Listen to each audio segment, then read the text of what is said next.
За горизонт уплывают редкие хлопья туч, в лицо бьет настывший воздух, как сгустками крови устлана красными осенними листьями тропа, сквозь оголенный лес синеет впереди холодеющее небо. Именно так нас сегодня встречает осенний лес. Наше внимание привлек небольшой скальный участок, туда мы и направляемся.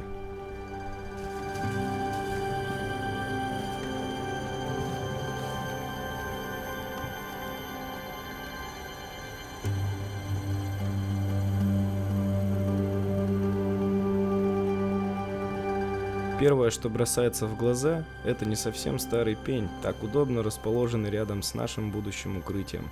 Будем использовать его как стол.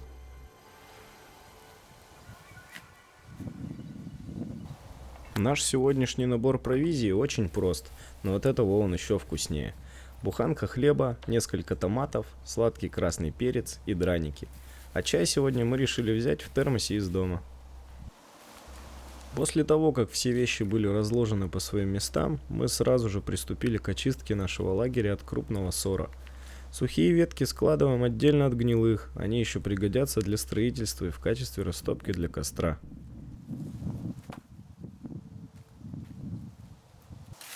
Пространство в укрытии тоже стоит очистить, но уже от мелкого сора, опавших листьев и еловых иголок. Затем мы ставим каркас из 2 сушин, чтобы уложить на них импровизированные лаги из сухих веток. Сушины желательно брать сучками, так лаги будут крепче держаться и не скатываться вниз.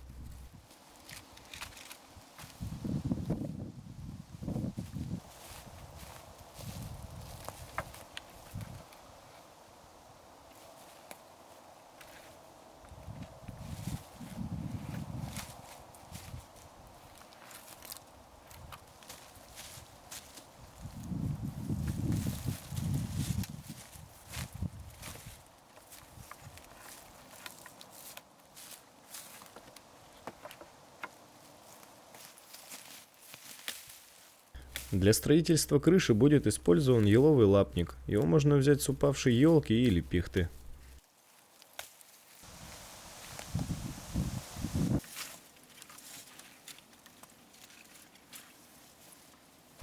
Плотными слоями лапник укладывается на каркас. Чем его больше, тем меньше будет продувать ветер и протекать дождь. А на данном этапе строительства у нас наступил перерыв. Пьем чай и слушаем, как лес вокруг нас живет и говорит остаться здесь на подольше.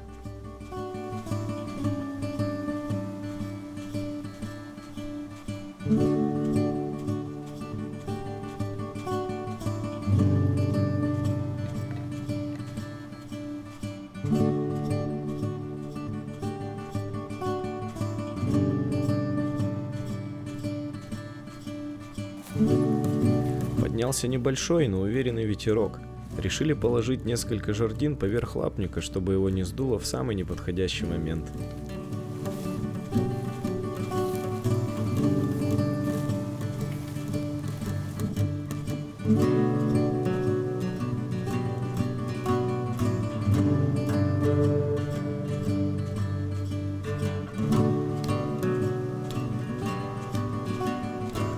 Конечно, такое укрытие может и не защитит нас от сильной бури или проливного дождя, но прекрасно справится с легким ветром, небольшим по продолжительности дождем и укроет от палящего солнца летом.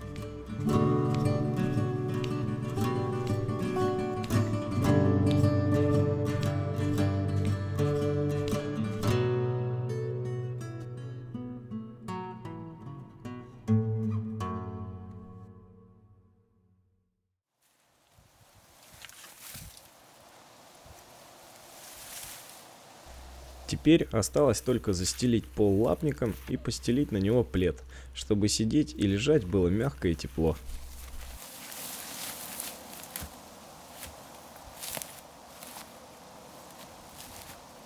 Одним из самых эффективных и долгоиграющих костров является надья. В конструкции подлинной надьи всего 2 бревна, которые укладываются горизонтально одно над другим. Огонь разжигается между ними и дает равномерное и длительное тепло за счет медленного горения. В ряде рекомендаций надья изображается из 3 бревен, 2 на земле, 1 над ними, как и в нашем случае. Запалить такой костер труда не составит. Стоит закинуть между двумя бревнами побольше бересты, кучку хвороста и положить на них третье бревно. И за считанные минуты костер занимается и переходит в рабочий режим.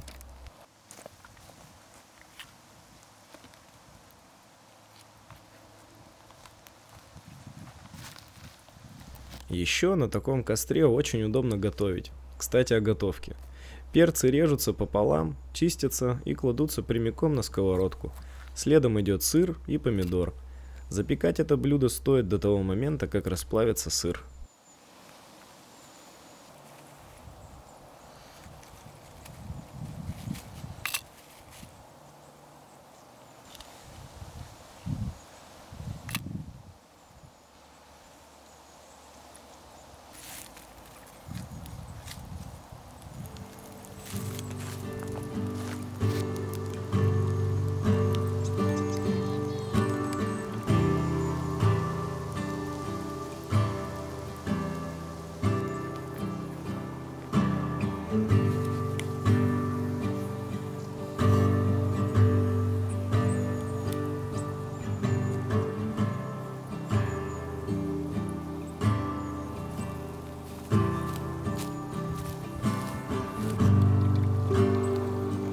Пока готовятся перцы, я разливаю остатки вкусного чая с медом по кружкам.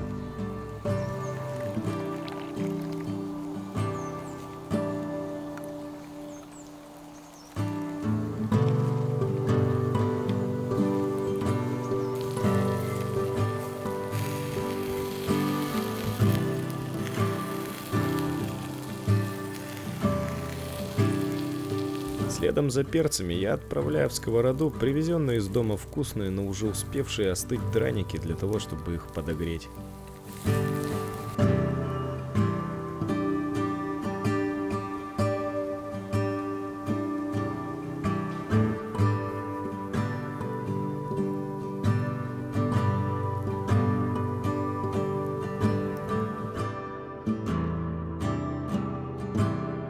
Приступаем к долгожданной трапезе.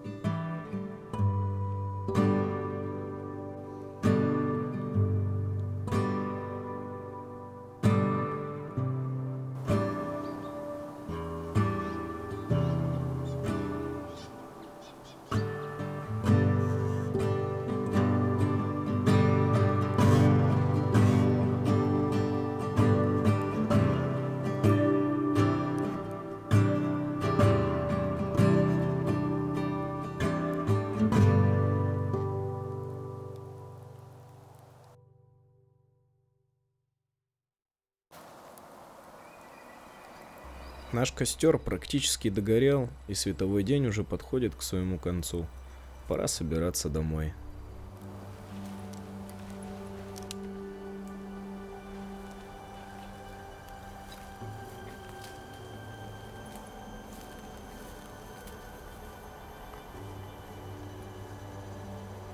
Сегодня мы не останемся здесь, хоть и настолько дружелюбный осенний лес просит нас задержаться.